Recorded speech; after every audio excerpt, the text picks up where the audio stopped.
வணக்கம் நண்பர்களே. இன்று 130வது அதிகாரம் நெஞ்சொடு புலத்தல். அவர் நெஞ்சு அவர் காதல் கண்டும் என் நெஞ்சே நீ எமக்கு ஆகாதது. அவர் நெஞ்சு உள்ளம் அவருக்கு ஆதல் ஆகுதல் கண்டும் அறிந்தும் எவன் யாது நெஞ்சே உள்ளமே நீ எமக்கு நமக்கு ஆகாதது ஆகாதிருத்தல். அவர் நெஞ்சு அவருக்கு ஆகி எம்மை பற்றி நினையாததை அறிந்தும் என் நெஞ்சுமே என் நெஞ்சே நீ எமக்கு ஆகாமல் அவரை பற்றிய நினைப்பது ஏன்?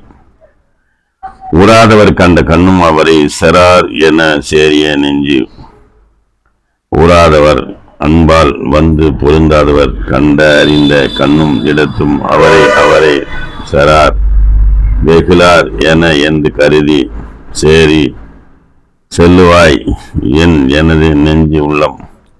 மனமே நம்மிடம் அன்பு இல்லாதவர் என அறிந்தும் யாம் சென்றால் அவர் வெறுக்க மாட்டார் என கருதி நீ அவரிடம் செல்கின்றாய். கெட்டார்க்கு நட்டாரில் என்பதே நெஞ்சே நீ பெட்டாங்கு அவர் பின் செலல்.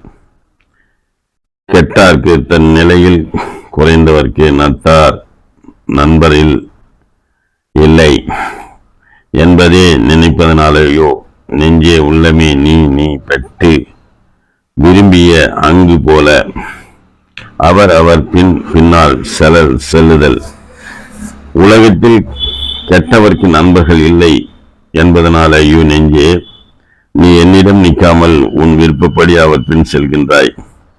இனி என நின்னோடு சூழ்வார் யார் நெஞ்சே துணி செய்து தூவார் கண்மற்று. இனி இப்பொழுது அத்தன்மையான நின்னோடு உன்னுடன் சூழ்வார் எண்ணுபவர் யார் நெஞ்சே உள்ளமே துணி புலவி செய்து இயற்றி தூய்க்க மாட்டாய். நெஞ்சே முதலில் புலவி செய்து பின் தூய்க்க வேண்டும் என யோசனை சொல்வாய். ஆனால் அவரை பார்த்ததும் அதன்படி நடக்க மாட்டாய். இனி அத்தன்மையானவற்றை உன்னுடன் கலந்து முடிவு செய்வது வீண். பெறாமை அஞ்சும் பெயின் பிரிவு அஞ்சும் ஆறா இடும்பைக்கிய நெஞ்சு. பெறாமை அடையாம் அஞ்சும் பயப்படும் வருந்தும் பெரின் அடைதல் பிரிவு நீங்குதல் அஞ்சும் பயப்படும் துன்புறும் அரா ஒழியாது இடும்பைக்கு இன்பத்தை பெற்றுள்ளது எனது நெஞ்சு உள்ளம். காதலர் இல்லாமையை கண்டு அவர் இல்லையே என அஞ்சும் அவர் வந்தபின் அவர் பிரிந்து விடுவாரோ என்று எண்ணி அஞ்சி எனக்கு தீராத துன்பத்தை கொடுக்கின்றது என் நெஞ்சு.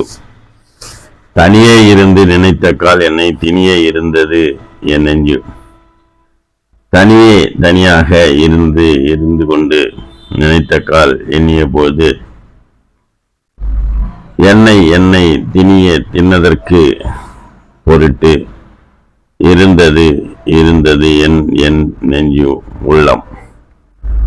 நான் தனியாக இருந்து கொண்டு என் காதலரை எண்ணிய போது என்னை தின்பதற்கு வந்தது போல இருந்தது என் நெஞ்சு. நானும் மறந்தேன் அவர் மறக்கல்லா என் மானா மட நெஞ்சில் பட்டு. நானையும் மறந்துவிட்டேன் அவரை மறக்கல்லா மறக்க முடியாத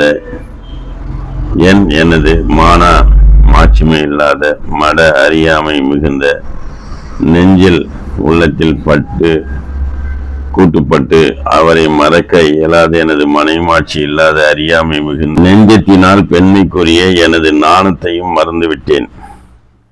எல்லின் இனிவாம் என்று எண்ணி அவற்றிடம் உள்ளம் உயிர்காதல் நெஞ்சு. எல்லில் இகழ்ந்தால் இழிவாம் இகழ்ச்சி உண்டாகும் என்பதாக எண்ணி கருதி அவர் திறம் பக்கம் உள்ளம் நினைக்கின்றது. உயிராய் காதல் நெஞ்சு உள்ளம். அவரை இகழ்ந்தால் இழிவு உண்டாகும் என கருதி அவருடன் உயிரை காதல் கொண்ட என் நெஞ்சானது அவர் பக்கம் செல்லுதலையே நினைக்கின்றது. துன்பத்திற்கு அதே துணை ஆவார் தானுடைய நெஞ்சும் துணையல் வழி. துன்பத்திற்கு துன்பம் நீங்குதற்கு யாரு எவர் துணை உதவி யாவர் உறவார் தம்முடைய நெஞ்சம் உள்ளம் துணையால் உதவியில்லாத வழி பொழுது. தம்முடைய நெஞ்சமே துணையாக இல்லாத போது தமக்கு வந்த காதல் துன்பத்தை நீக்குவதற்கு யார்தான் துணை செய்வார்? தஞ்சம் தமரல்லர் ஏதிலர் தாமுடைய நெஞ்சம் தமரல் வழி. தஞ்சம் எளிது தமர் உறவினர் அல்லார் ஆக மாட்டார் ஏதிலர் அயலார் தம்முடைய நெஞ்சம் உள்ளம் தமரல் உறவாக இல்லாத வழி பொழுது. தமது நெஞ்சமே தமது உறவாகாத போது அயலார் எப்படி உறவினர் ஆவார்கள்? எனவே என் நெஞ்சுமே நீதான் எனக்கு உதவ வேண்டும். 130வது அதிகாரத்தில் நெஞ்சது புலத்தல் என்ற அதிகாரத்திலே வள்ளுவ பெருந்தகை நமக்கு உணர்த்துகிறார் என்று சொல்லி நன்றி, வணக்கம், வாழ்த்துக்கள்.